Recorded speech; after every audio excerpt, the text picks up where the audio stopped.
you can feel the frustration rising, can't you? I mean, Peter, James, John, the 12, just chapters before in the Gospel of Mark, were preaching the gospel and casting out demons and healing the sick, and things were going well, and people were coming to them. And now, in chapter 9, the things they could do before, they can no longer do. Before they had power, now they are powerless. Before they had influence, their influence is waning. Instead of people coming to them for help, people are coming to them with frustration and anger. There is arguing, there is strife. The power they had is gone. They feel weak, and you would never call their ministry at this moment fruitful. They are indeed fruitless. Perhaps even though they walk with Jesus, they feel more distant from Him than they did before. And I wonder how many of us know what that feels like. What it feels like to look back into the past and be able to see, at that season in my life, things were rich and my walk with Jesus was robust and there was this vitality and this passion and this glory. And now, life happened and other things happened and, pandemics happened and circumstances have just gotten beyond my control and I can't quite get this figured out and my faith feels just so less alive and not vital and not rich and Jesus feels distant, and I wonder how many of us have experienced that kind of waxing and waning in our walk with the Lord. There was a time of excitement, and then we found ourselves in a time of this dryness, like a wasteland. If we do, we have a sense of what it feels like to be the disciples, don't we? The good news is, Jesus wants to help us in the same way that He wanted to help them. Whether the disciples are in the first century or the 21st century, Jesus has work that He wants to do. And sometimes the work He wants to do means discovering what's getting in the way of the work He wants to do. And the thing that has to come clear for these disciples, these guys in this passage, they have to come to see the trustworthiness of Jesus. They have to come to the place where they see and believe and trust that they can trust Him with control over the ministry, control over their lives. That's the question that He is pushing them to deal with. Who is in control? Who do we trust? Do we trust in ourselves, the disciples, their ability? Maybe they're trusting in their track record. We used to be able to do this. Surely we can do it again. And we get into those ruts, don't we? Everybody knows that we're, a leader. We've got a reputation to live up to. We've got a good track record. And we have a track record of fruitful ministry. And it feels really rough right now. And living up to the expectations when things feel so difficult. How do we... Jesus wants them to see, He wants us to see that all of these are attempts to look like we have it together. And attempts to look like we have it together are always a refusal to give Jesus control, aren't they? The disciples have to deal with this central reality that Jesus can't have His way as long as we think we've got it together. Jesus can't have His way, and we can't experience His best as long as we have this facade. We've got it together.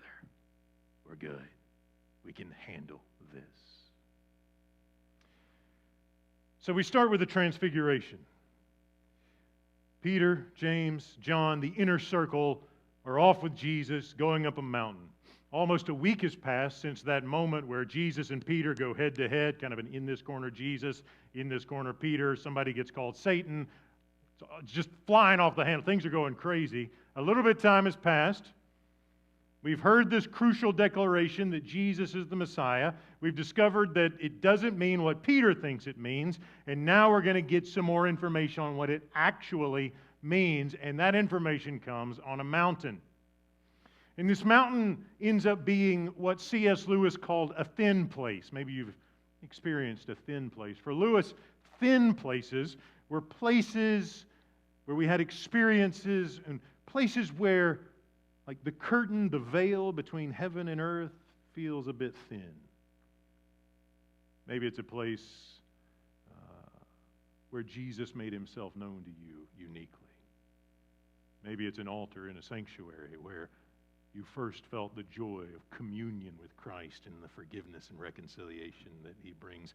Maybe it's a place where he brought you from freedom to some substance or to something else. But that place forever has a significance for you because it's a place where God has made himself known in unique and perhaps even ways that have never been repeated. That's what this mountain is like for Peter, James, and John. They go up the mountain. And now, if we're attentive readers of the Bible, anytime a mountain comes into play, our Bible spider senses should tingle. Because mountains are places in the Bible that are associated with the presence of God. We go a little bit further, and there's a cloud. And those senses tingle a little bit more because clouds are associated with the presence of God, aren't they, all through the Bible? If you think back about the children of Israel marching through the wilderness, they met God at the foot of Mount Sinai. There's a cloud, there's fire and smoke. Moses' face was illumined and shining when he came down off that mountain after talking to God. And as God went with his people, his presence was marked by a cloud of fantastic glory. When the tabernacle was constructed, the cloud descended on the tent. When they passed through the wilderness, God was before them as a pillar of cloud by day and fire by night. So anytime we get mountains and clouds or luminescent people, dazzling white clothes, God is revealing something new. What's the thing he's revealing? He's revealing something about Jesus. Just before, we've heard Peter declare, "You are the Christ. You're the one God has chosen to rescue his people." Now, he got the words right. He didn't understand the full implications of that at the time. And now, on the mountain, God is revealing that that confession is true. So that's what's going on here. Like Peter has said, you're the Christ, and that divine revelation is being confirmed with this revelation of God on a mountain. And they see Moses, and they see Elijah, and these are kind of two representative figures from Israel's past. Moses is responsible for the law in the Old Testament. Elijah represents the prophets. It's kind of the whole law and the prophets. God at work in his people. The God who is at work in Moses is at work in Jesus. The God who spoke through the prophets is speaking through Jesus. And if we don't get all of the clues, which we probably should, it's just going to get spelled out for us. They hear this voice, "This is my son, my beloved son, listen to him." Now, Peter, again, is one of the kind of guys, maybe you know people like this, maybe you are like this. When you get in a situation and you're not quite sure what to do, your mouth starts going. And it's rarely good or healthy. Just things come out, and maybe the filter is gone, and you're nervous and you're anxious, you're scared, and just stuff's all. Did I just say that? And you want to pull it back, but you can't pull it back because it's out there. And here's Peter. He's like, "Hey, let's build some tents. Some dwelling places, tabernacles," right? After all, when the glory shows up in the Old Testament, the glory has a tabernacle. So let's build some dwelling places. One for Moses and one for, as if these guys are going to be around for a while. It's just, Peter doesn't get it. Let's build these dwellings, one for you, Jesus, one for Moses, one for Elijah. And Mark tells us he had no idea what to say because he was scared out of his mind. So he's just blubbering stuff all over the place. And then God says, listen to Jesus. He is my chosen one. You can kind of see the contrast, right? Here's Peter needs to just be quiet. Close the mouth, open the ears. Because it's very hard to listen to Jesus if you're blubbering on about building shelters for him, right? So in that moment where he's unsettled, he's terrified,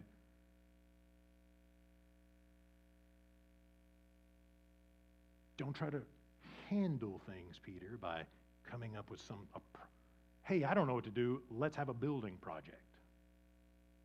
Right? It's an effort to be in control, Peter. Just chill. Listen to Jesus. He's the chosen. He's my anointed rescuer, my son. And all through the Psalms, when God says, this is my son, he's the king of Israel, the king of the nations. And all of that is brought forward and carried, and Jesus is endowed with this vocation to be the king of all, the king of the Jews, king of the Gentiles, all of us. Peter, however, has not learned not to put on the I've got it all together facade. He has a plan. Let's build some shelters. And he has to kind of be put in his place, gently, implicitly. But that's what happens. Jesus is affirmed, and Peter is supposed to be getting this reality that if you want his best, don't think you've got it all together. Just back up. Take a deep breath. And instead of offering your plan, just listen to Jesus. We can't have his way. We can't have his best as long as we think our plan is the thing that matters, that we've got it all together. And then it all disappears. And it's just them. The revelation has come. That moment is over, and they begin to come down the mountain. Then Jesus says something to them that is puzzling to many of us. Keep it a secret. Don't tell anybody until after the Son of Man, a title Jesus used for himself, has been raised from the dead. And we think, okay, we get that. We've read the gospel. He's going to the cross. That's what the Messiah does. He's going to die for the sins of the world and then be raised from the dead. Peter has no idea what Jesus is talking about. And you might think, wow, we're doing pretty good if we know more than Peter does. But what's going on here, right? Peter, and this is emphasized, is questioning Jesus. But he's not bringing the question out publicly. He's keeping the question to himself. He's questioning in his heart. They keep the matter to themselves. What could this rising from the dead mean? Right? And it's helpful to understand a little history. In the ancient world, first century Jews, so many of them were looking forward to something called the resurrection, but they weren't looking forward to the resurrection of the Messiah. They were looking forward to the resurrection of all the faithful Israelites. Right? When God would come and rescue them, then, like everyone who had felt the oppression of the pagan Gentiles and all this Rome and of the other oppressors before him, when God does this spectacular rescuing thing, the faithful dead are going to be raised up. And they don't have a category for like one person getting raised up ahead of everybody else. That's not in their theology. And they really don't have a category for the Messiah being that one person if they had a theology where one person was getting raised from the dead ahead of everyone else. Because, and we spent some time reflecting on this as we've come to this point, but in the first century, a Messiah was not someone who goes and gets crucified. That means you're not the Messiah if you wind up dead after the conflict with the bad guys. Right? The Messiah was someone who leads a revolt, someone who liberates the people from oppressive bondage, someone who would send Pilate packing if he made it out alive at all. And those power players from Judea who made their bed with the Romans would probably get what's coming to them too. And if the guy who thinks he's the Messiah goes down, it just means he wasn't. So Peter wasn't expecting the Messiah to die. He was expecting the Messiah to win. And if you're not expecting the Messiah to die, the Messiah being raised from the dead, well, that's a non-starter. So here's Peter again. He doesn't get Jesus. He believes he's the Messiah. He's seen the spectacular revelation, but he hasn't yet surrendered, has he? He's not trusting Jesus. He's still, and the fact that what should he have done? Questioning among themselves what this rising from the dead could mean. You can kind of imagine, here's Jesus is making his way. There's the trail down the side of the mountain. If you're like backpacking, maybe you can imagine what that might be like. You're like off on a day hike or something, and you're coming down the mountain, and it's kind of an easy stroll. Maybe Jesus is a little bit ahead, and Peter and James and John are maybe a few feet behind him, and they're like rising from the dead. Like they're trying to figure this out. They don't have a category for it. They are struggling it, and they don't want Jesus to hear because they'd be embarrassed if he takes it for granted. You ever been in a situation like that where somebody says something, they assume you know what they're talking about, and you don't want to let them know that you don't know what they're talking about because then you would be embarrassed that you're not in the loop on whatever the thing is? That's how these guys feel right now. What does he mean by that? Does he know something we don't know? Are we supposed to know this? And he's coming back. You kind of get, there's this feel, right? Because they want Jesus to think they've got it together. They want Jesus to think that they are large and in charge, and he's lucky to have them on his team. When what they should be doing is saying, Jesus, we don't understand. Teach us. After all, the voice of God has just said, listen to you, so we'd like to hear more about that. We're all ears.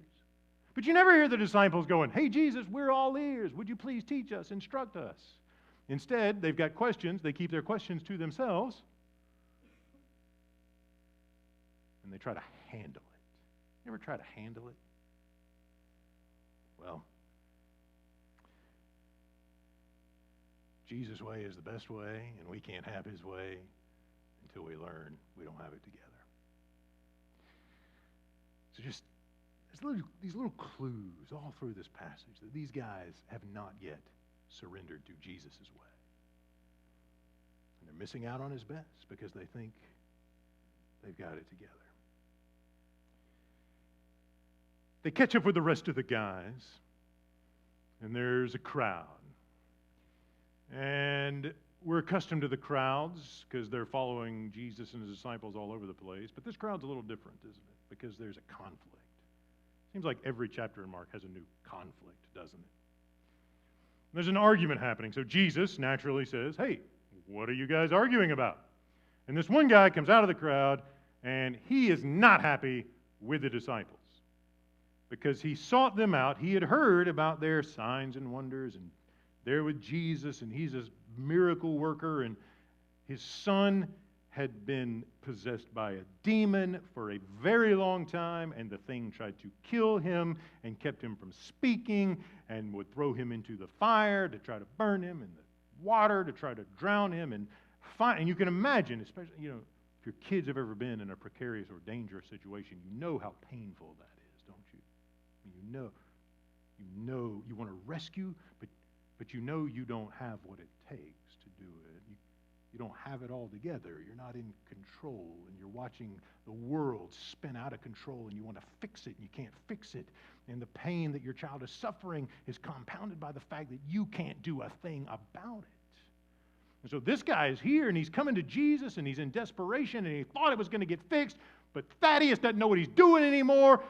Come on, Jesus, your people. Listen to what he says. I brought you my son, and I asked your disciples to cast out the demon, but they couldn't do it. So his fear that his child is going to be drowned by a demon, compounded by the fact that he can't do a thing about it, compounded by the fact that the people he thought could help can't do a thing about it, and now there's just this ferocity, pain, urgency. It's all there. And the disciples are still, they're arguing. Anytime you're arguing about, why the ministry isn't working is a good sign that Jesus is not having his way in that situation. Because arguments are, it's not my fault, it's his fault. No, no, no, no. You didn't say it the right way. You didn't say the thing. And they're trying. Well, it used to work. Why doesn't it work anymore? And Jesus said it would work, and now you can see there's just this selfish, it's not my fault. I gave it my best shot. People are blaming people, and no one is yielding control to Jesus. And everyone is missing out on his best.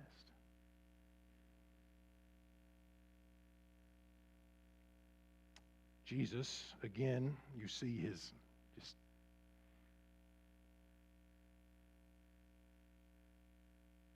frustration.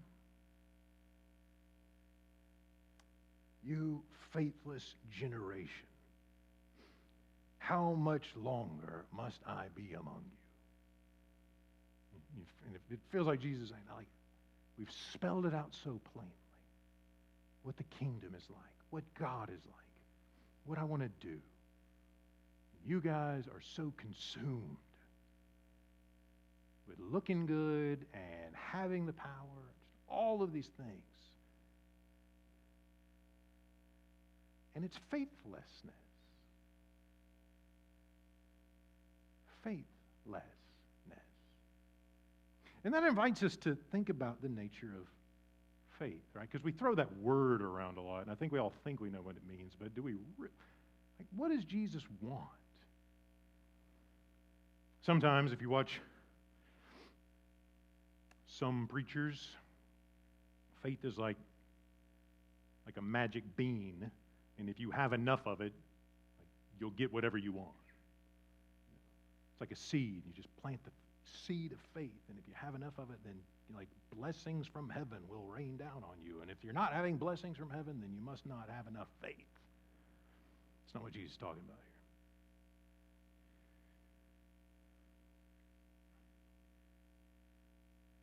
here. Jesus is diagnosing the reality that those around him, the disciples, the crowds, in this conflict, are not exhibiting trust. It's not that they need more faith so that Jesus can do something for them. It's that they are holding on to control instead of yielding it to him and trusting him with it.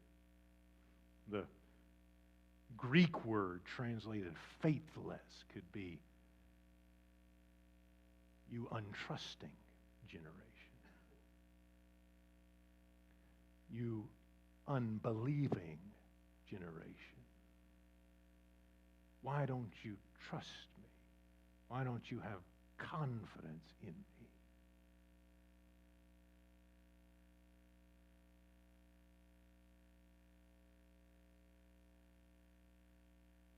And it invites the question, what does Jesus have to do for us to trust him? Voices from heaven? Miracles? These guys had all of that, and they still insisted, we've got it all together. We know what we're doing. And Jesus is more of a token than a Lord.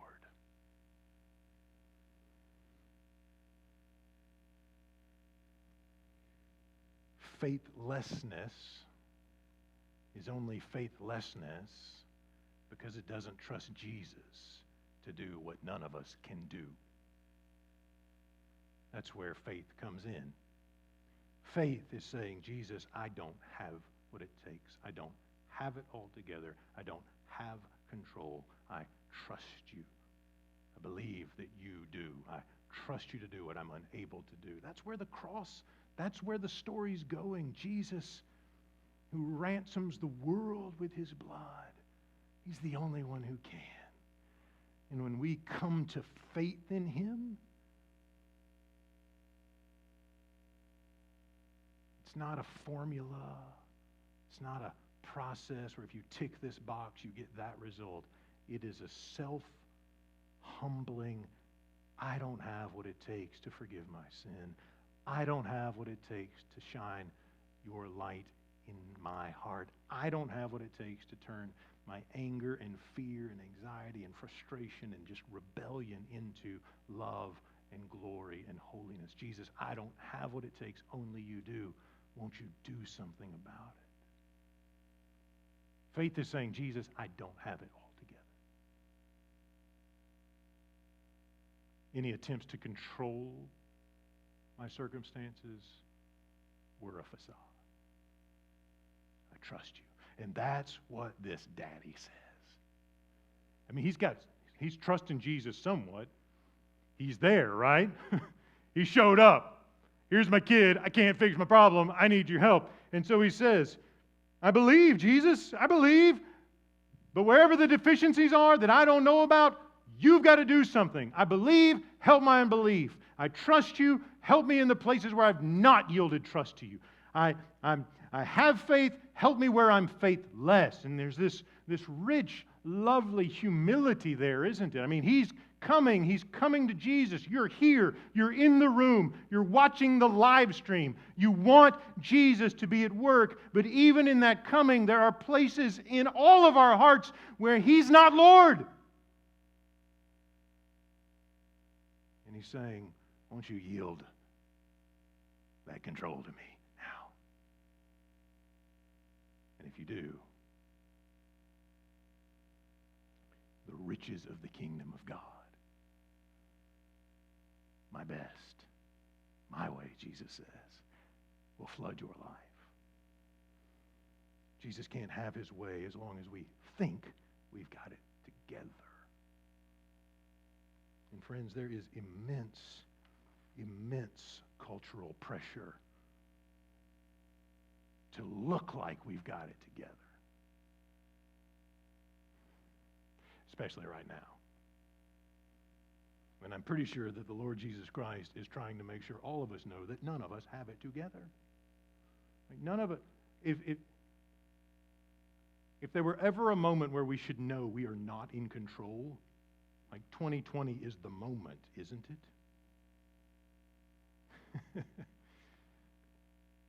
And how do we respond to that? I mean, you see how the disciples respond to this. We're not in control, so we can either kind of circle the wagons, pull out our weapons, our shields, whatever our arguments, our rhetoric, our stats, whatever. We're not in control, but we've got a spreadsheet, and this tells us what all of these things where we're trying to sort of, here's the data, and here's, it's just their agenda, and we get into this kind of just our society. Discovering it's not in control is just circling the wagons and blaming the other folks. Friends, the church must not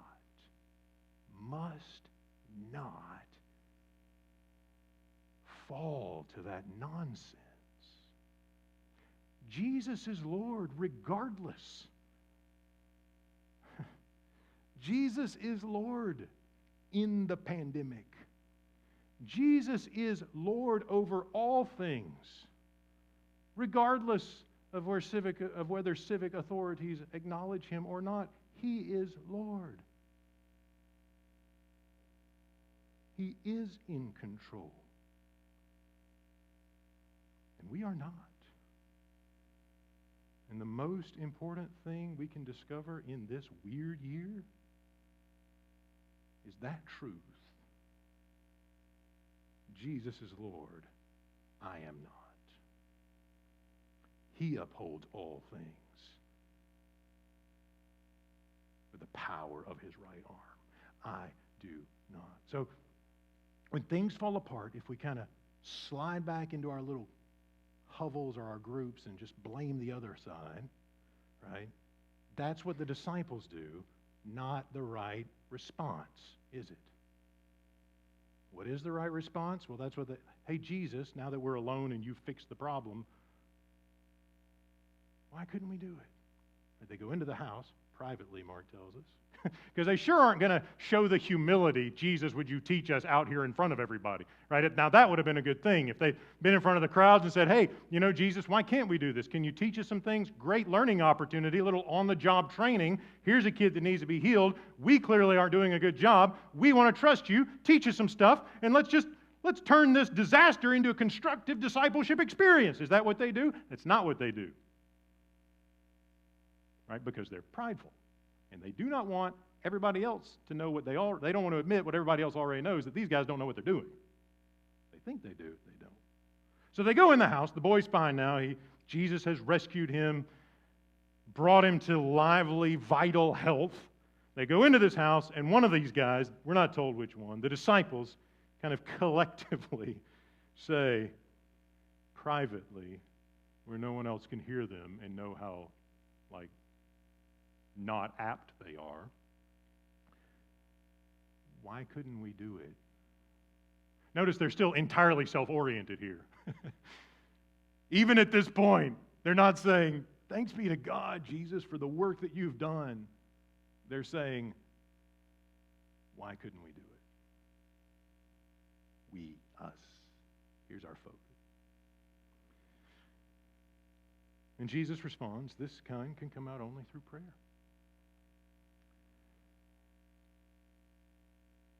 And I'm thinking about this answer that he gives them in the context of this contrast, right? You've got faithless generation, and you've got this one guy who just prays to Jesus, help my unbelief, help my faithlessness. Right? And I'm thinking that Mark wants us to understand that response, prayer, is a bodily, tangible, physical, tactile expression of trust. The world is falling apart. I'm going to hop on social media and talk about how bad the other guys are instead of going in my closet and asking Jesus to be at work. Which one is faith? Sorry, not sorry. Let's do the self-diagnosis, folks.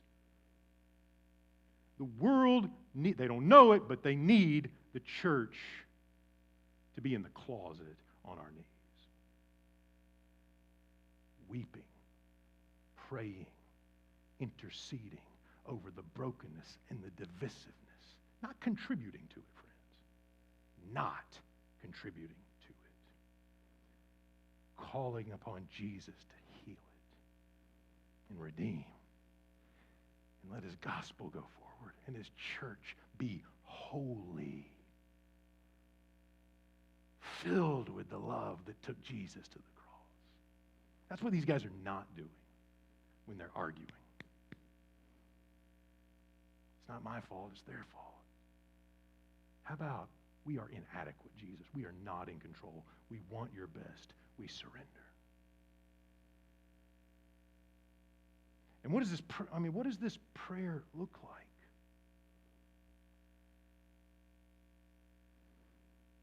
It may be speechless.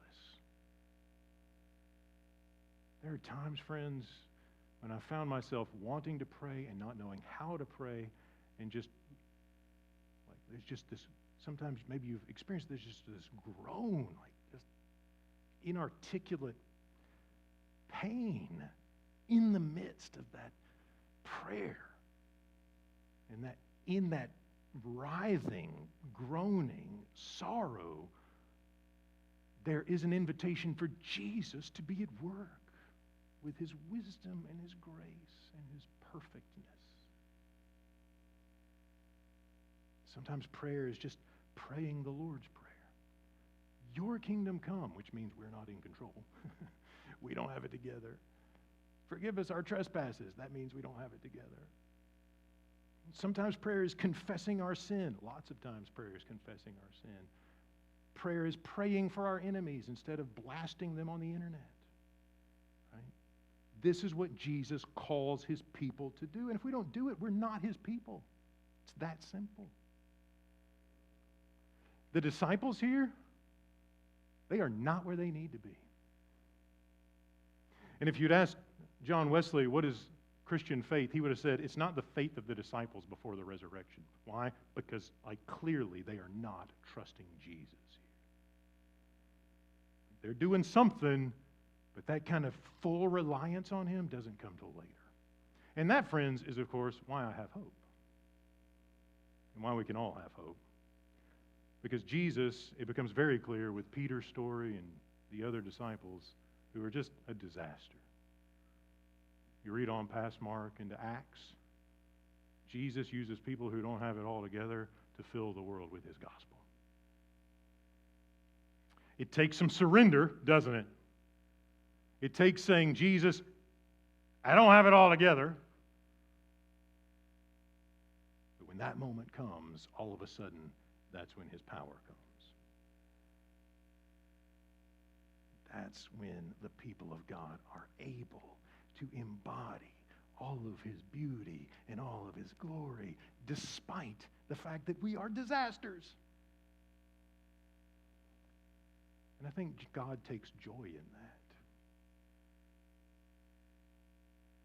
Realizing we don't have it all together is a process of agreeing with God that we need Him.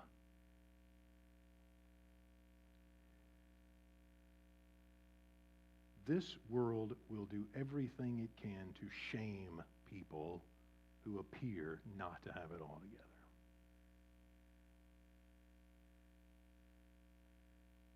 Very few people tell you how broken they are on Facebook. Every now and then somebody will, and everybody thinks they're weird. Most people put the shiny, happiest, greatest thing on there. Nobody pulls out their phone while they're fighting with their spouse. Hey, check it out, what's going on? Live stream, right?